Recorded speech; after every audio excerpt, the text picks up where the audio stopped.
Então, gente, boa noite. Se eu não dei boa noite para alguém que tá aí no grupo.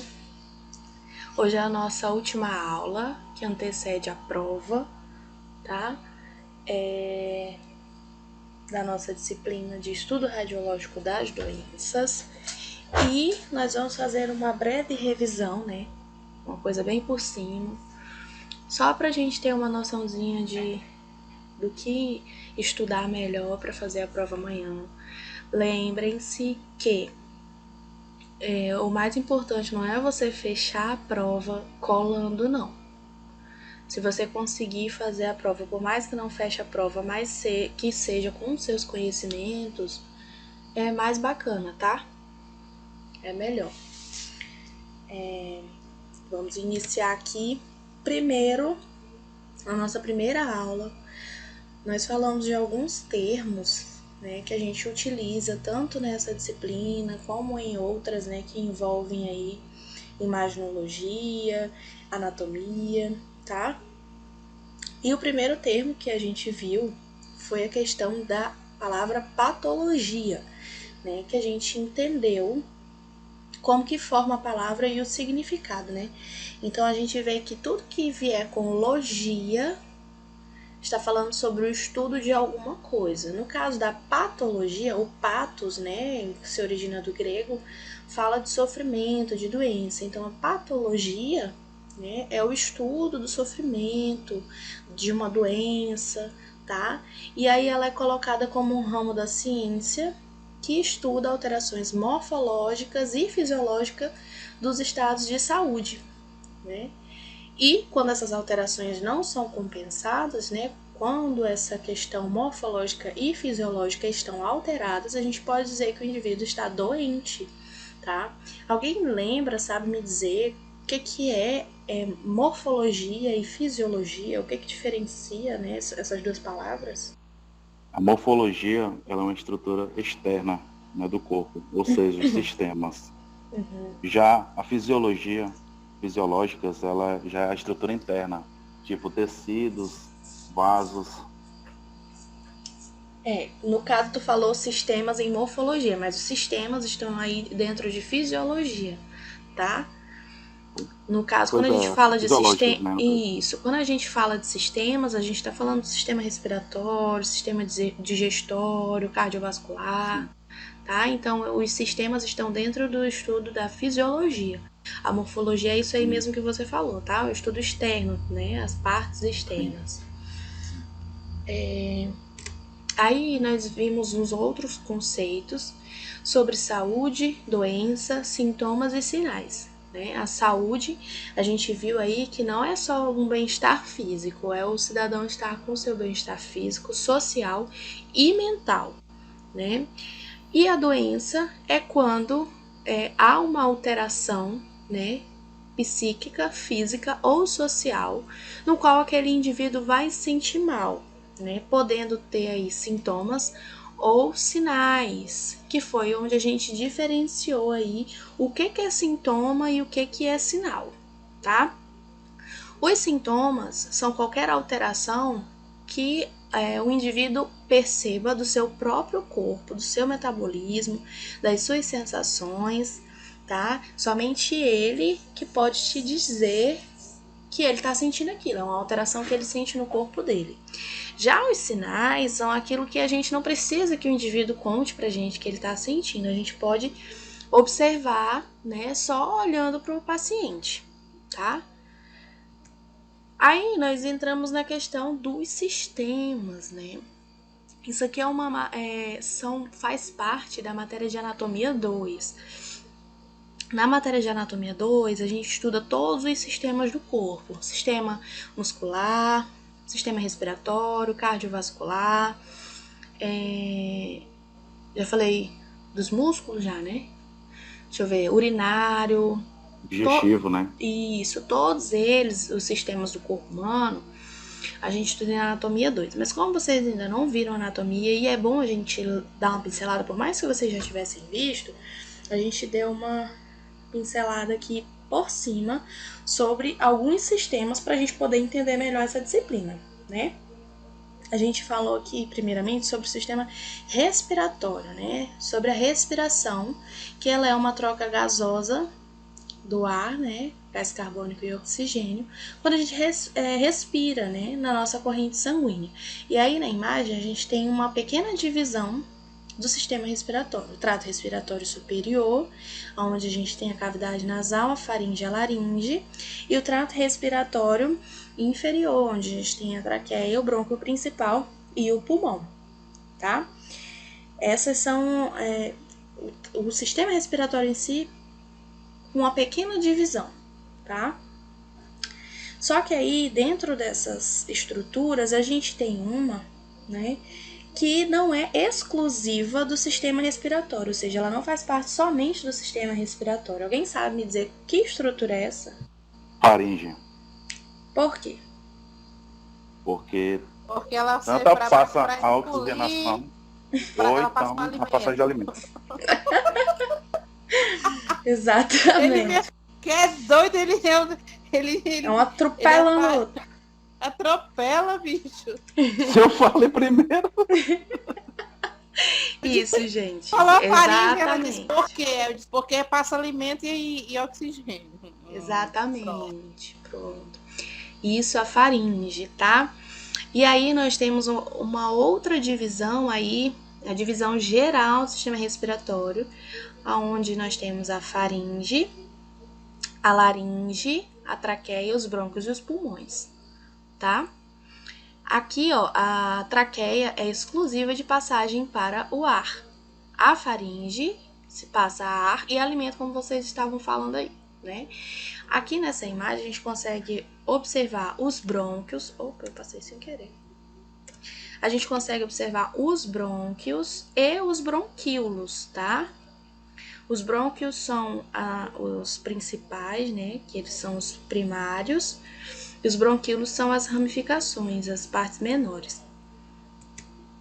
Aí nós vimos a questão dos pulmões, uma parte muito importante para a gente entender como que funciona, né? Que a gente pode ver que nós temos 2 pulmões, mas eles não são exatamente iguais, né? O pulmão direito, ele tem 3 lobos, tá? A gente chama de lobos, superior, médio e inferior, que são divididos por fissuras, a gente chama de fissuras, tá? E fissuras profundas, a do lobo do pulmão direito.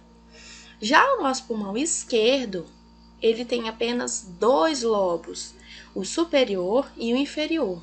E ele é separado por uma única fissura, né? Que é uma fissura oblíqua. No desenho dá pra gente ver melhor por conta da posição dela. E ela é mais superficial, não é profunda como aqui, ó, a do pulmão direito, tá? Então, a gente deve lembrar disso aí, a grande diferença entre os pulmões, tá bom? Questão que pode cair em prova, tá? E outra parte muito importante, a questão do revestimento dos pulmões. Os pulmões, eles são revestidos por pleura, tá? Chama-se pleura, que é uma membrana que envolve os pulmões, tanto internamente como externamente, tá?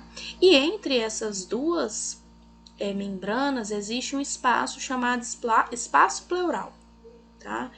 E dentro desse espaço existe um líquido que a gente chama de líquido pleural.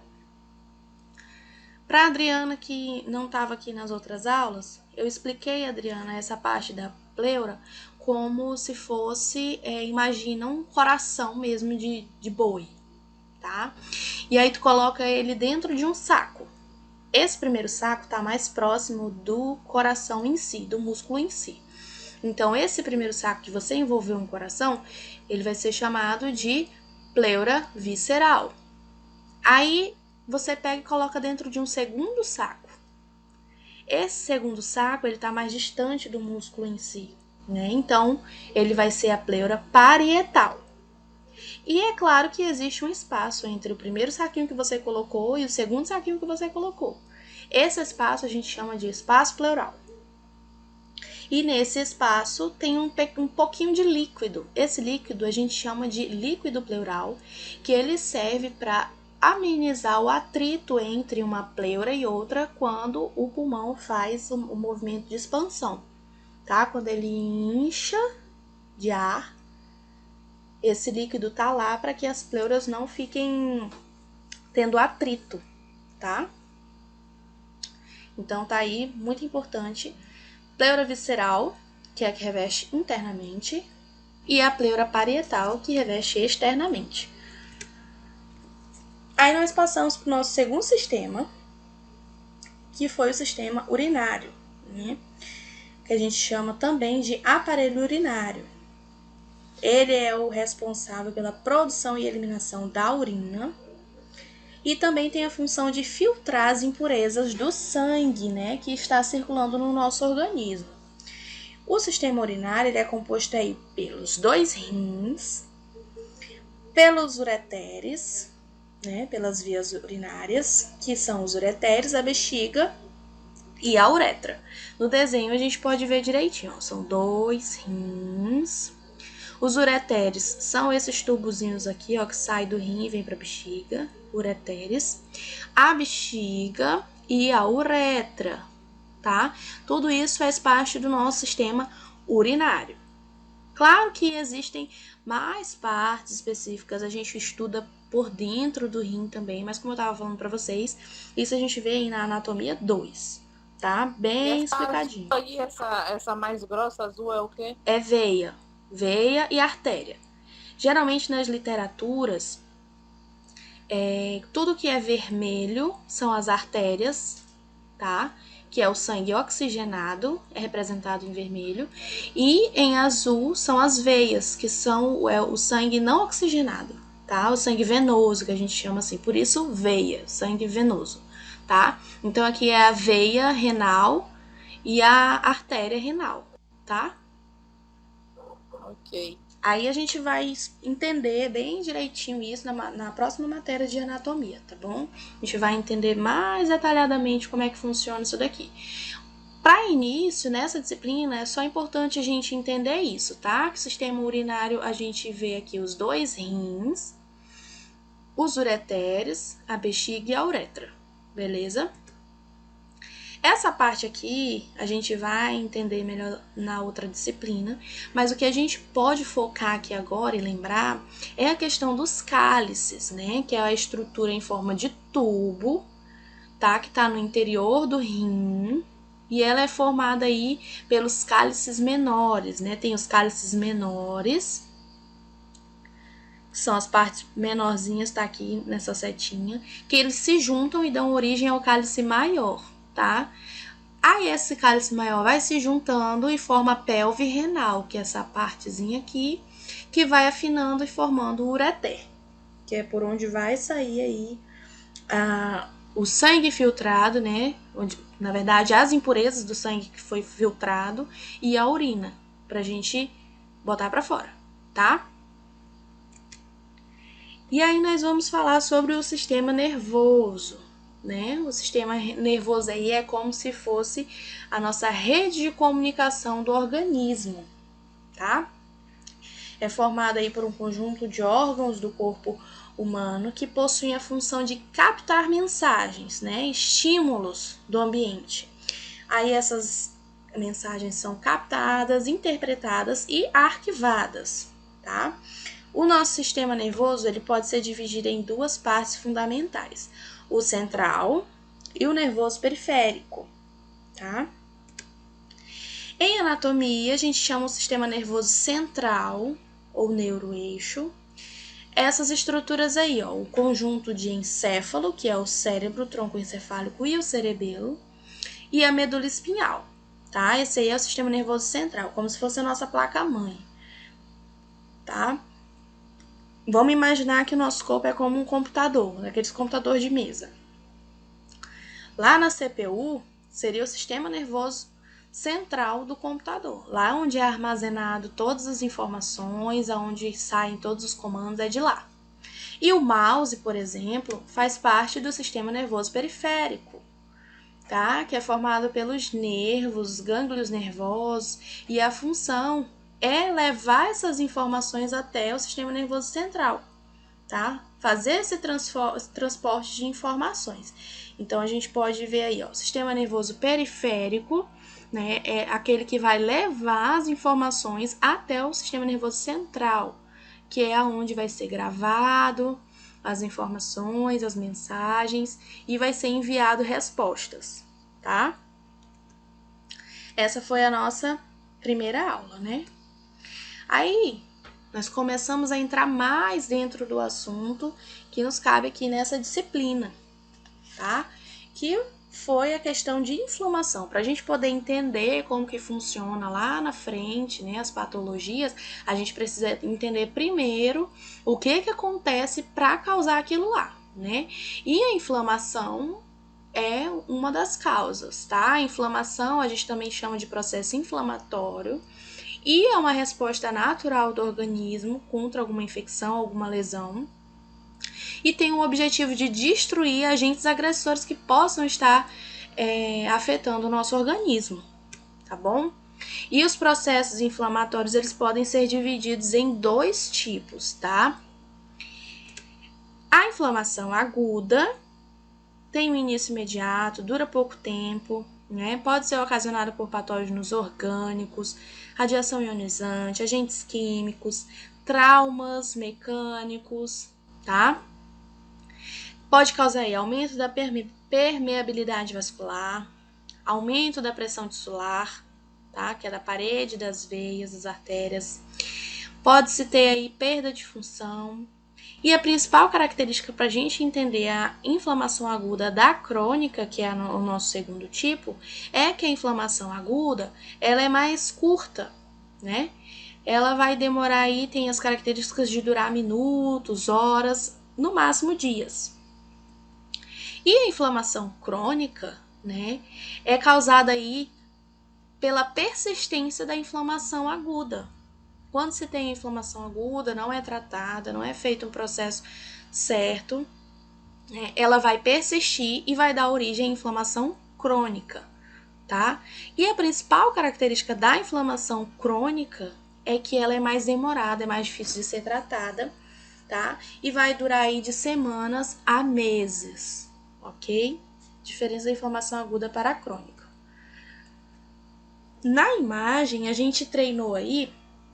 Aqui nós temos alguns sintomas e sinais de inflamação.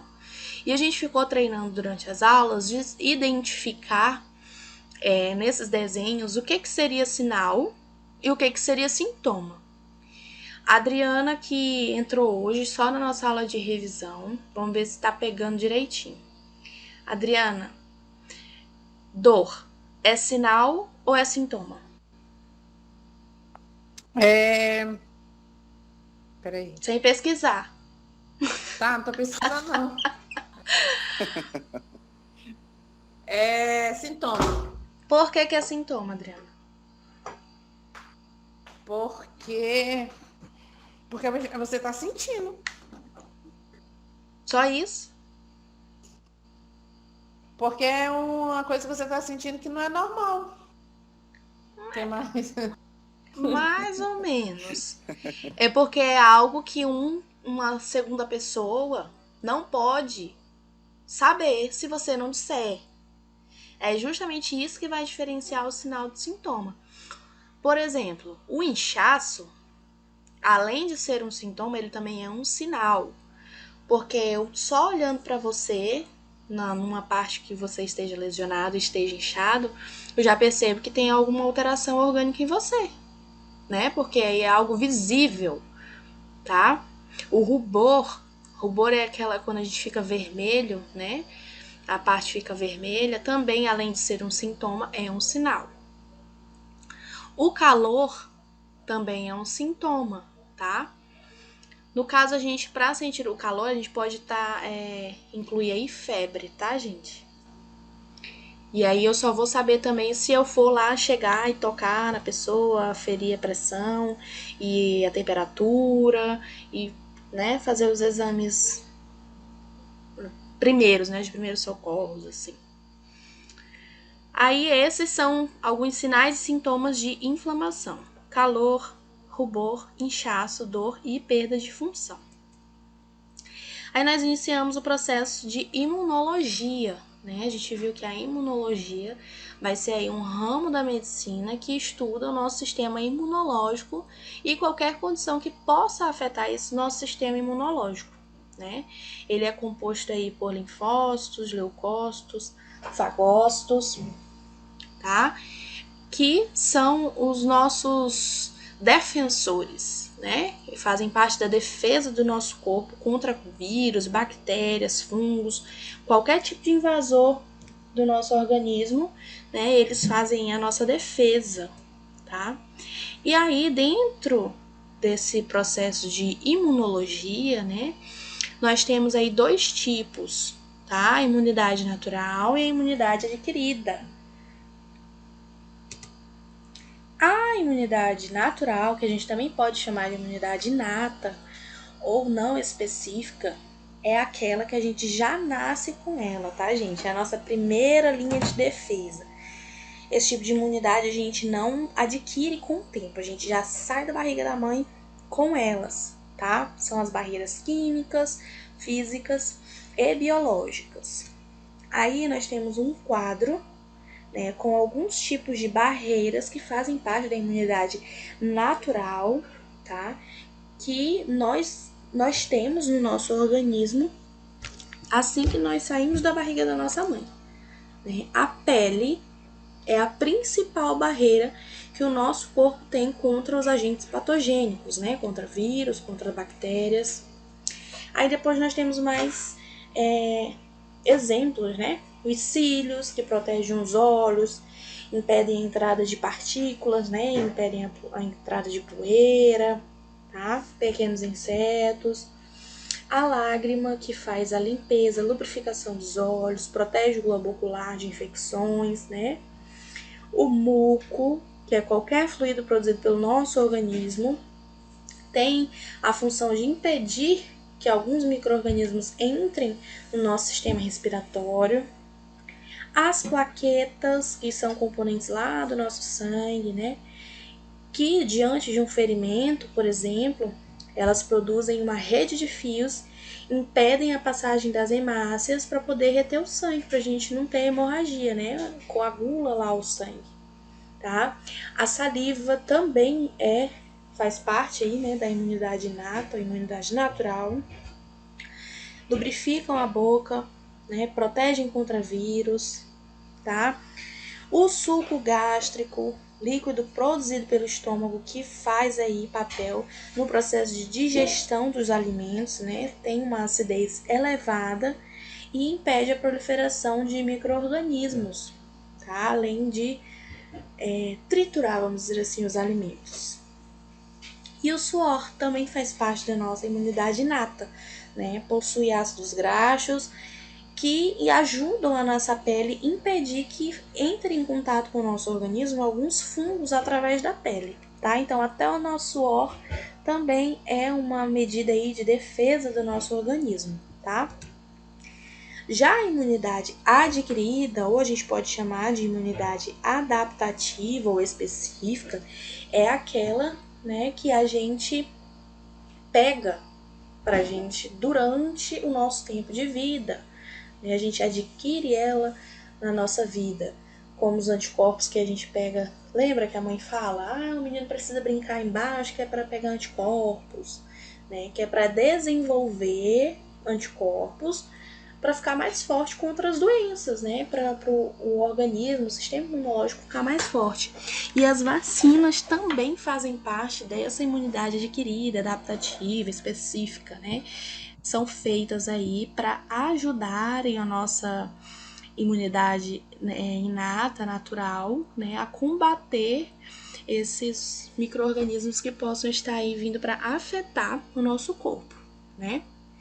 Então, Érica, é porque hoje as pessoas têm mais de dizer assim que as crianças de hoje, elas hoje são todas são criadas com Nutella, né?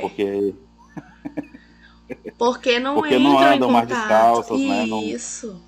Exatamente isso.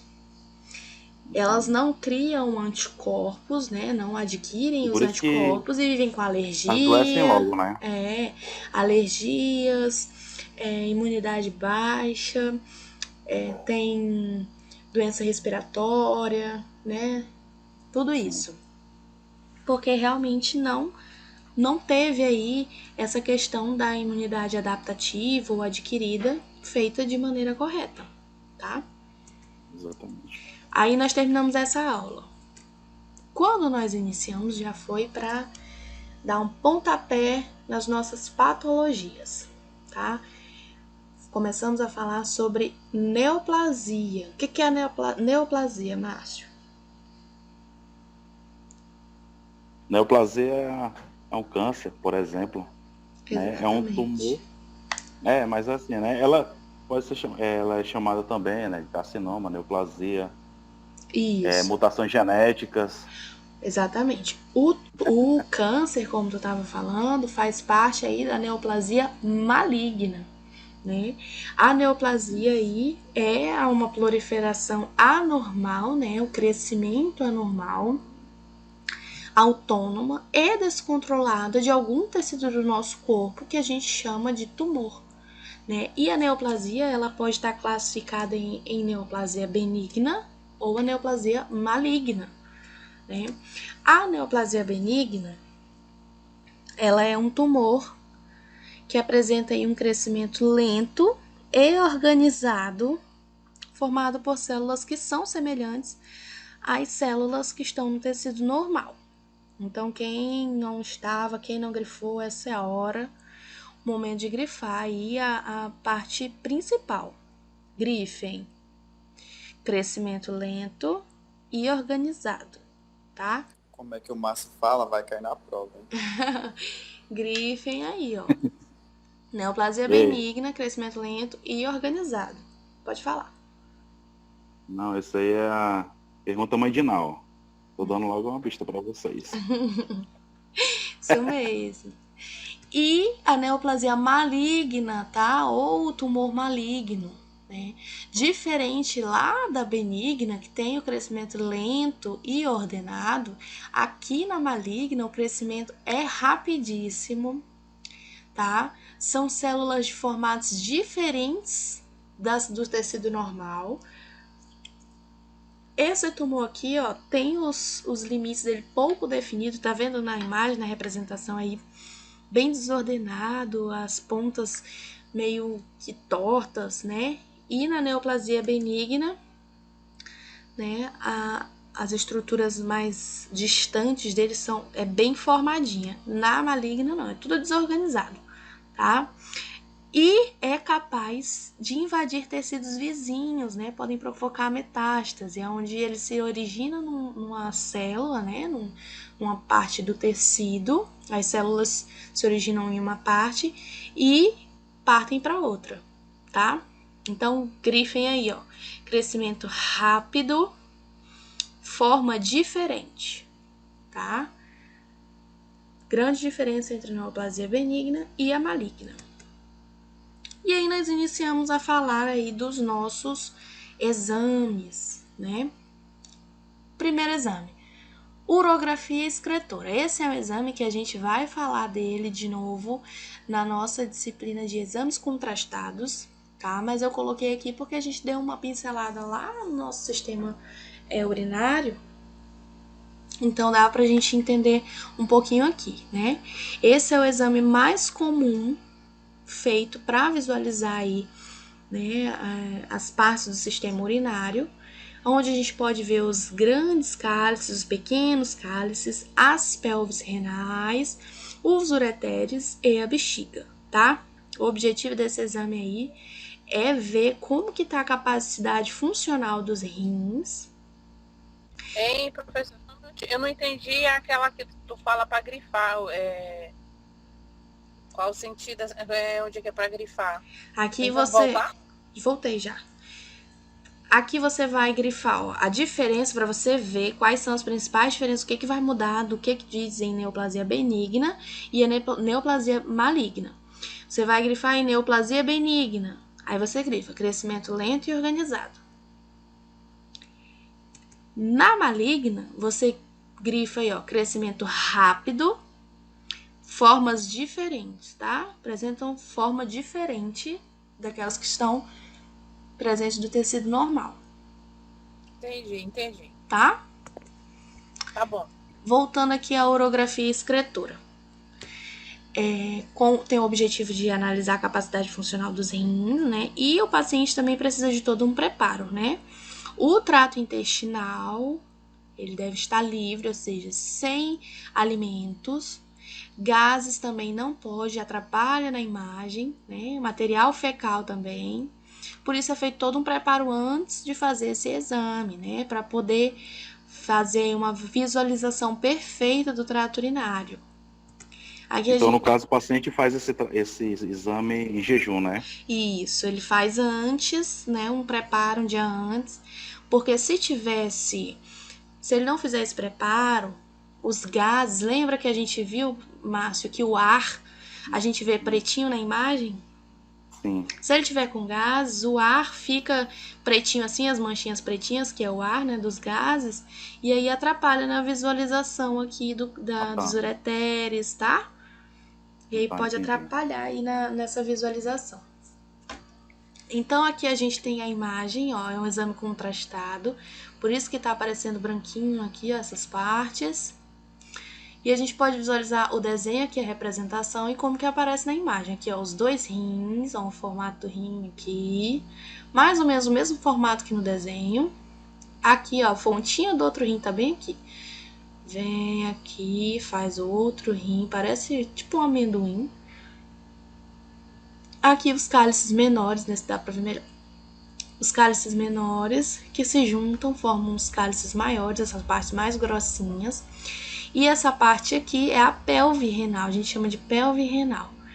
Que aí vai se formando o ureter, que é esse caninho aqui, que chega aqui embaixo na bexiga, tá? Então, esse exame aqui, se virem essa imagem na prova, em algum lugar, esse exame aqui é chamado de urografia excretora, exame feito para avaliar a funcionalidade dos rins, né, do nosso sistema urinário, tá bom? É um exame contrastado, é usado aí o contraste, tá? Aí, nós vamos ver aqui a questão do tórax normal. Por quê? Pra gente entender o que tem de errado, né, numa imagem de tórax, a gente tem que primeiro ver como é que é ele bom, tá?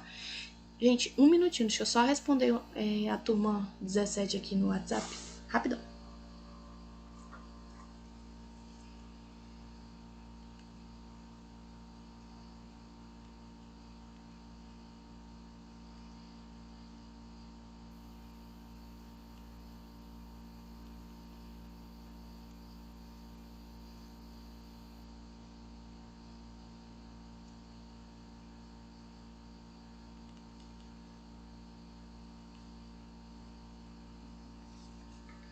Pronto, voltei. Então, como eu ia falando, pra gente... Vocês estão me ouvindo? Sim. Beleza.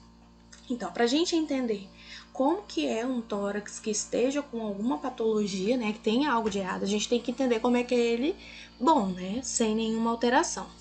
Então, assim, se o médico observar uma radiografia assim, aonde o pulmão tá bem bonitinho, ó, a gente consegue ver as costelas, a gente consegue ver aqui o mediastino em tamanho normal, aqui é o coração, aqui a aorta, ó, essa parte mais levantadinha, as clavículas, aqui a escápula, ó, tipo um Y, cabeça do úmero, tá? Conseguem visualizar? Coluna, aqui ai meu Deus, esqueci o nome. Puta merda. Diafragma. Não, a mama é aqui por fora, né? Eu tô falando de dentro. Ah, sim. Acabei de falar, esqueci. Ei, esse saiu no... E tá sendo gravado, hein? Tá sendo gravado, gente. Tem que editar. Não, precisa não. Todo mundo esquece. Acabei de falar e esqueci de novo. Alguém me lembra? Diafragma. É o diafragma. Lembrei de novo. Gente, o que tá acontecendo comigo hoje? Acabei de falar a palavra, esqueci de novo. Diafragma, tá? Fica aqui embaixo. Então, tá vendo que essa imagem a gente consegue ver aqui? Pra quem fez a anatomia 1, que nem eu fiz, eu falava, em vez de eu falar escápula, eu falava espátula. Espátula? Era. Você tá dirigindo, Adriana? Fui pegar minha filha no trabalho, Cuidado, hein? Tô aqui. Não, tudo bem. Pois é, então a gente consegue visualizar aqui, ó, tudo bonitinho, as clavículas, né, os pulmões, tá tudo bem visualizado aí, ok. O médico viu que não tem nenhuma alteração nos órgãos que a gente pode estudar nessa imagem, então esse exame foi considerado normal. Mas aí nossa primeira patologia, pneumonia, né? Olha aí um exame de pneumonia. Essa é uma radiografia frontal, né, em PA. Mostra aí consolidação, né, a pneumonia pelo Streptococcus pneumoniae no lobo superior direito e pegando também um pouquinho do lobo médio, tá? Por isso a importância da gente estudar lá, lembrar das partes do pulmão, lembra? O pulmão direito tem 3 divisões e o pulmão esquerdo tem somente 2, né? A pneumonia é uma infecção ou uma inflamação dos pulmões, gente. Ela pode ser causada aí por vários micro-organismos diferentes, pode ser por vírus, por bactéria, por fungo, por parasita, né? Ela afeta aí pessoas de várias idades e também é uma grande causa aí de mortes, tá? Basicamente, essas pneumonias aí são provocadas pela penetração de algum agente infeccioso no espaço alveolar, tá? Que é onde ocorre a troca gasosa. Aqui, ó. Onde ocorre a troca gasosa, tá? Ocorre a inflamação aí pelos, geralmente, né, os mais comuns é o Streptococcus pneumoniae ou a gente chama informalmente como pneumococo, tá? Aí ele, por que é chamado de pneumococo? Dizem que é porque tem a forma de um coco, né? É um tipo de bactéria que é a que mais causa pneumonia e meningite em adultos, tá? Também podem causar outras doenças no corpo humano, mas pode aí, né, fazer parte principalmente de pneumonia e meningite em adultos. Quais são os sintomas da pneumonia? Alguém sabe me dizer? Só com essas informações que eu dei, que é uma inflamação nos febre sacos alta, aéreos, isso. dor no tórax. Febre, tosse. Alguém sabe me dizer por que um dos sintomas aí é febre da pneumonia? Porque é uma inflamação, né? Isso. Lembra naquela imagem lá que eu mostrei que alguns dos sintomas de inflamação é o calor, que tá aí caracterizado como a febre, né?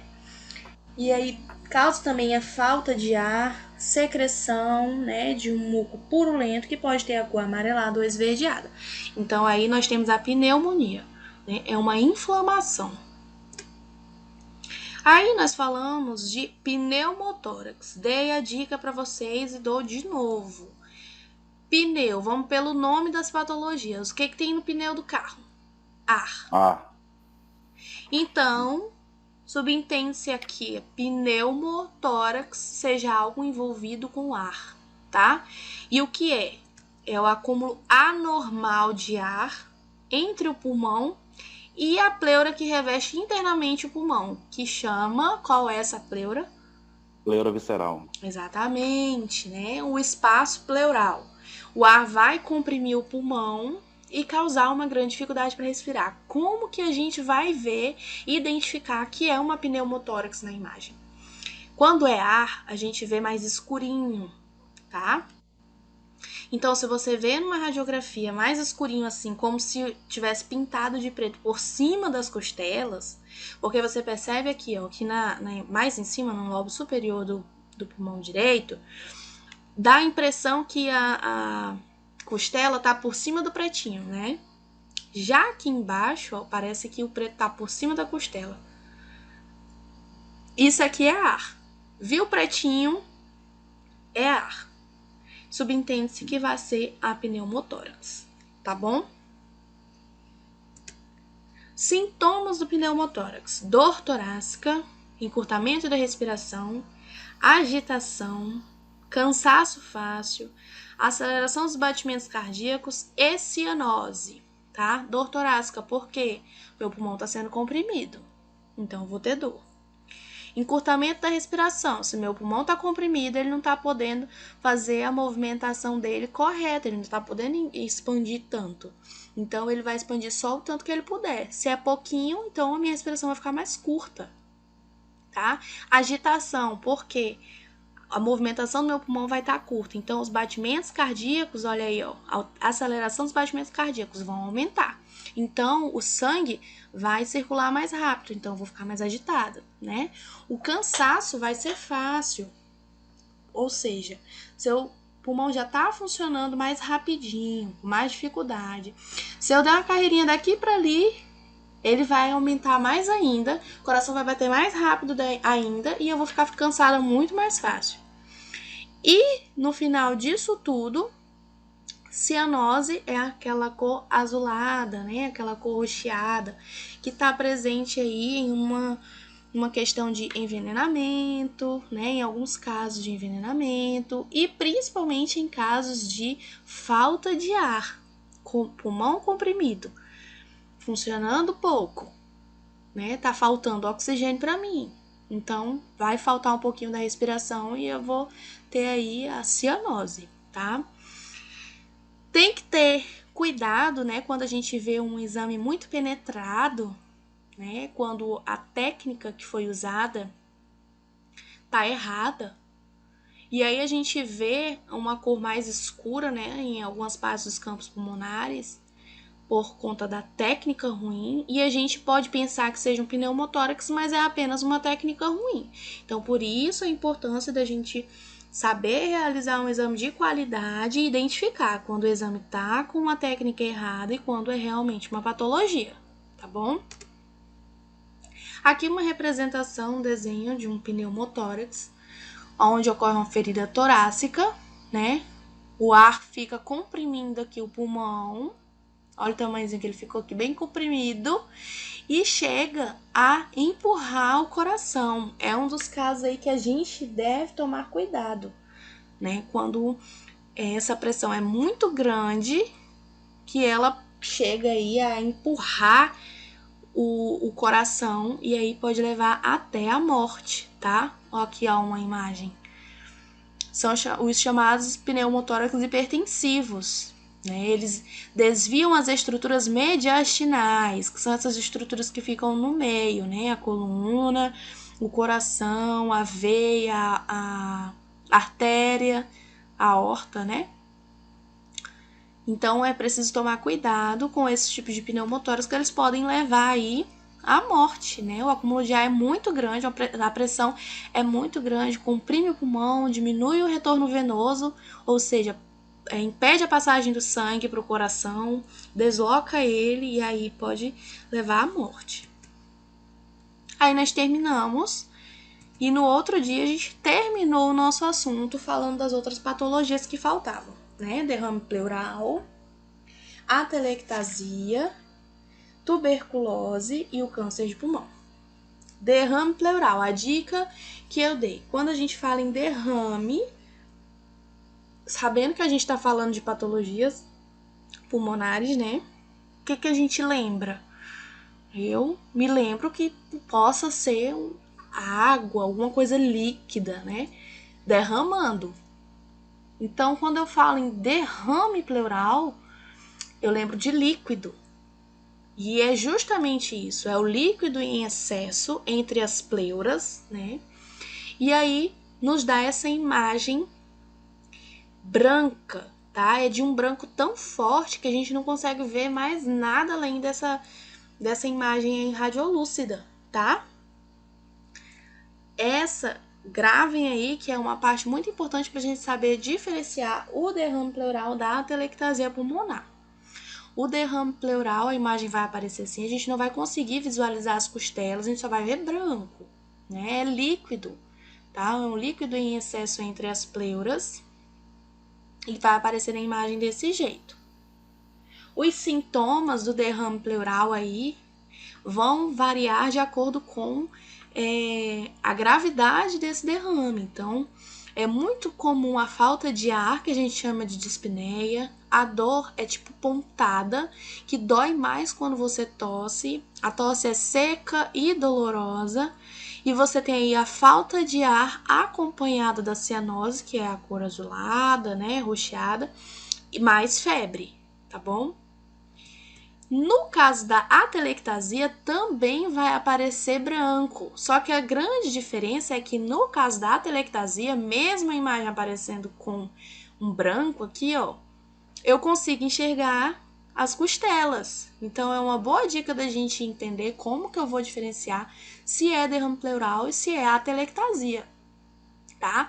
A atelectasia vai ser aí o colapso de uma parte ou do pulmão inteiro. Né? O pulmão aí vai murchar porque vai ter um bloqueio na passagem do ar nos brônquios ou nos bronquíolos, né? Lá onde ocorre a troca gasosa, esses brônquios ou esses bronquíolos podem estar bloqueados, né, por algum objeto ou por alguma inflamação, alguma coisa assim.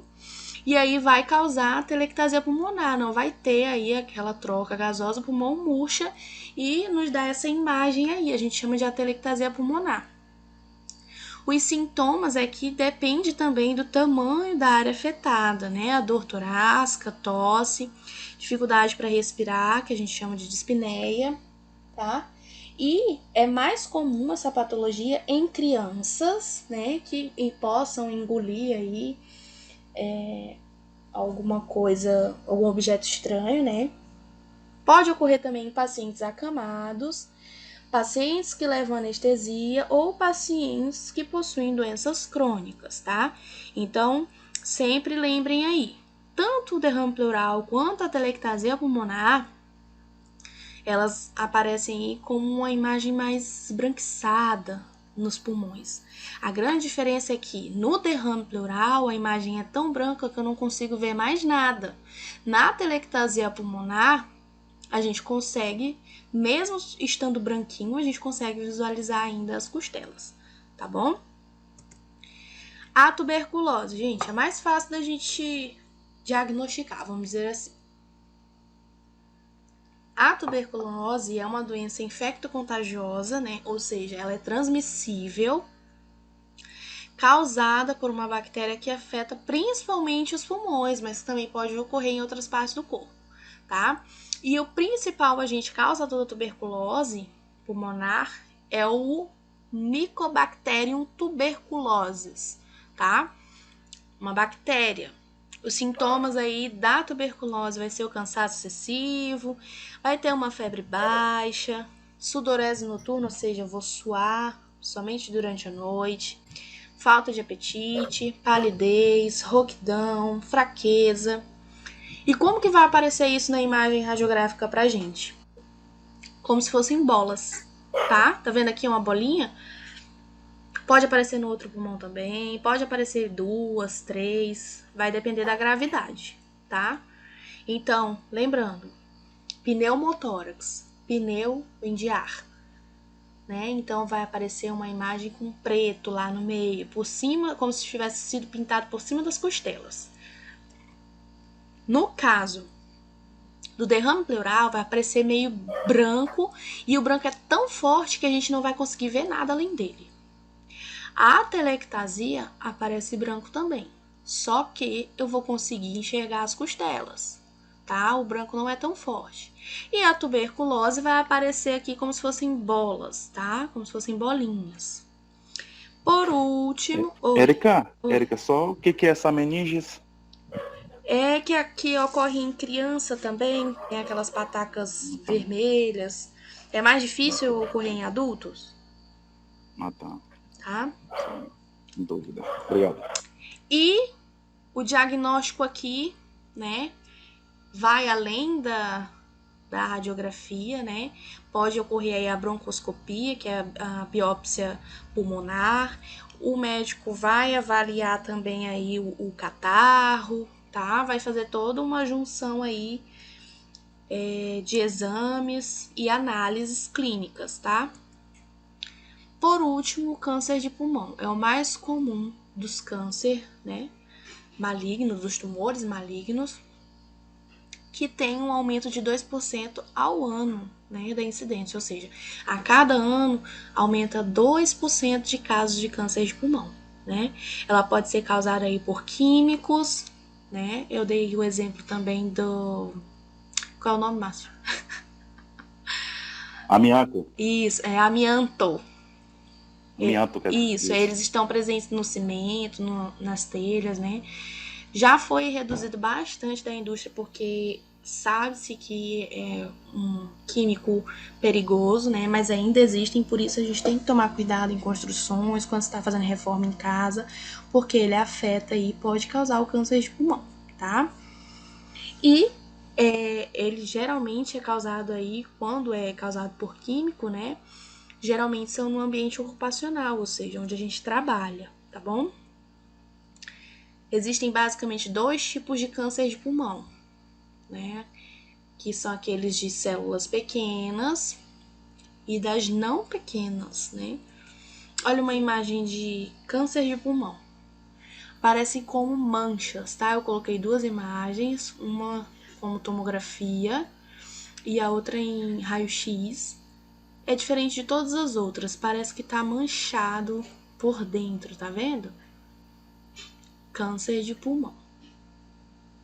E por último, né, os sinais, os sintomas do câncer de pulmão. Tosse persistente, né?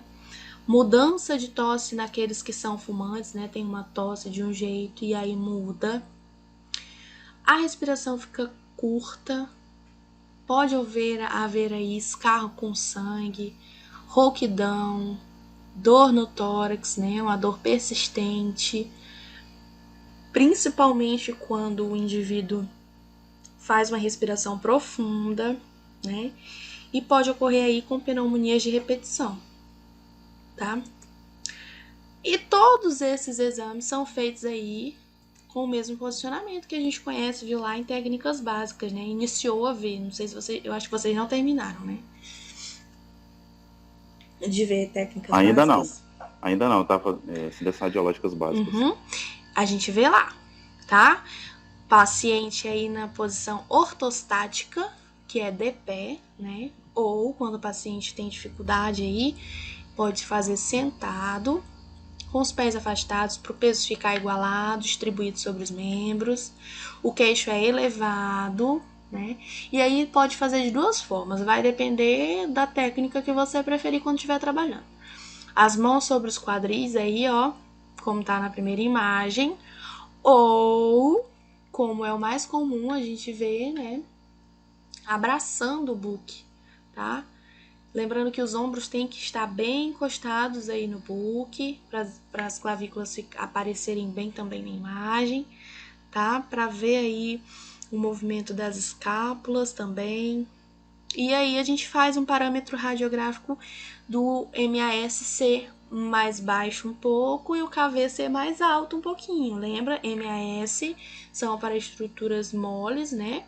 E o KV para as estruturas mais duras, né? No caso, o osso, tá bom? Então, todos esses exames aí que a gente viu foram feitos nesse mesmo posicionamento, tá?